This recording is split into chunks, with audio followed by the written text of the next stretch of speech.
మన గ్రామం కార్యక్రమంలో ప్రస్తుతం మనం కృష్ణా జిల్లా నందివాడ మండలం కుదరవల్లి గ్రామంలో ఉన్నాము. ఇక్కడ ప్రెసిడెంట్ గారు వచ్చేసి శ్రీమతి మసిముక్కు దుర్గా గారు. వీరి హస్బెండ్ ఈవిడికి తోడ్పడుతూ ఈ గ్రామ అభివృద్ధిలో సహకారం చేస్తారు. ఈయన మాజీ సర్పంచ్ కూడాను. ఈయన పేరు వచ్చేసి మసిముక్కు వేణుగోపాలరావు గారు. ఆయన మనతో ఉన్నారు.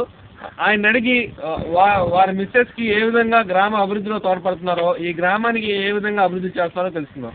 నమస్తే వేణుగోపాలరావు గారు. నమస్తే. మీరు మీ మిస్సెస్ ప్రెసిడెంట్ అయిన తర్వాత ఆవిడకి చేదోడు వాదోడుగా ఉండి ఈ గ్రామ అభివృద్ధిలో పాలు పంచుకుంటున్నారు.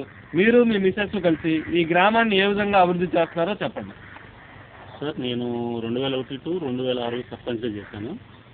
మళ్ళా మా గ్రామ ప్రజలు మళ్ళీ ఇప్పుడు ప్రజెంట్ మా మిస్సెస్ని నేను చేసిన అభివృద్ధి చూసి మళ్ళీ నాకు రెండోసారి అవకాశం నా లేడీ రిజర్వేషన్ కాబట్టి నా భార్యకి అవకాశం ఇవ్వడం జరిగింది. మా గ్రామ ప్రజలు వాళ్ళ ఆశీస్సులతో మళ్ళీ రెండోసారి సర్పంచ్గా మేము ఎలక్ట్ అయ్యాము. మా మిస్సెస్ని సర్పంచ్గా ఎన్నుకున్నారు. కాకపోతే మా ప్రజలకు ఇప్పుడు నేను ఏం చేయాలనుకుంటున్నానంటే, గతంలో కూడా నేను గ్రామ పంచాయతీ బిల్డింగ్ ఇంతవరకు లేదు. మా పంచాయతీకి గ్రామ పంచాయతీ బిల్డింగ్ కట్టాను. స్కూల్ బిల్డింగ్ లేదు, స్కూల్ బిల్డింగ్ చేసాము. Anganwadi buildings plus community halls నా టైంలో చేయడం జరిగింది. 2004లో ఒక 24 ఇళ్ళు ఫైర్ యాక్సిడెంట్లో కాలిపోతే ఎన్ఆర్ఐస్ ఫండ్స్ తీసుకొచ్చి 24 ఇళ్ళు కంప్లీట్ చేయడం జరిగింది. దానికి ఎన్ఆర్ఐస్ మళ్ళా ఈ గ్రామంలో చదువుకోని పిల్లల్ని ఒక 10 మందిని ఇప్పటి వరకు పీజీ వరకు ఎన్ఆర్ఐస్ ఒల్లూరుపల్లి కోటేశ్వర గారు ఆయన ఆశీస్సులతో ఆయనే పిల్లల్ని చదివిస్తా ఇప్పటి వరకు 10 మంది 12 మంది పిల్లల్ని ఇప్పుడు కూడా చదివిస్తున్నారు వాళ్ళు.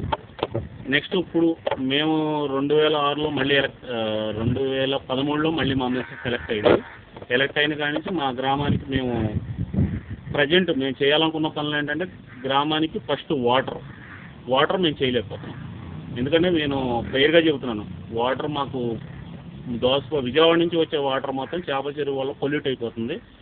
కిందకు వచ్చే వరకు ఆ మురుగు వాటరే మా చెరువుకు పెట్టాల్సి వస్తుంది. మేము అసలు ఆ వాటర్ మంచినీరు ఇవ్వలేకపోతున్నాం. ఈ రోజుకి కూడా పక్క గ్రామం వెళ్ళి మంచినీళ్ళు తెచ్చుకునే పరిస్థితి మా గ్రామానికి. ఇంతవరకు మంచినీళ్ళు లేవు మా గ్రామానికి.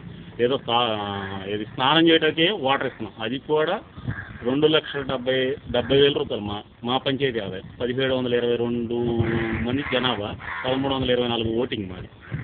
కానీ వాటరు సంవత్సరానికి వచ్చేప్పటికి 2,70,000లో ఒక వాటర్ పెడతం కోసమే రూ. 1,00,000 మెయింటెనెన్స్ అవుతుంది. నేను గ్రామాన్ని ఎలా అభివృద్ధి చేయాలో అర్థం కాదు. ఫండ్స్ లేవు. ఎందుకంటే లేచిన కానీ నిత్యం ప్రజలతో ఉండాలి. పొద్దున్నే లెగడం మొదలు ఎవరో ఒకళ్ళు ఏదో సమస్య మొదలు నిత్యం ప్రజలతో ఉండాలి.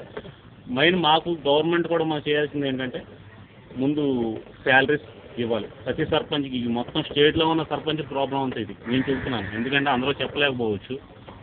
సెక్రటరీ వ్యవస్థ లేదు, సెక్రటరీ లేరు. మాకు 23 గ్రామాలు ఉంటే 6 సెక్రటరీలు ఉన్నారండి. మాకు ఉన్న సెక్రటరీలు 6 సెక్రటరీలతో మేము పరిపాలన 15 రోజులకో 20 రోజులకో కనపడతారు సెక్రటరీ. వాడు మళ్ళీ ఆ సెక్రటరీ మళ్ళీ కనపడరు. మాకు ఎవరికి కంప్లైంట్ ఇవ్వాలి, ఏం చెప్పుకోవాలి, ప్రజలకు ఏం చేయగలగాలి.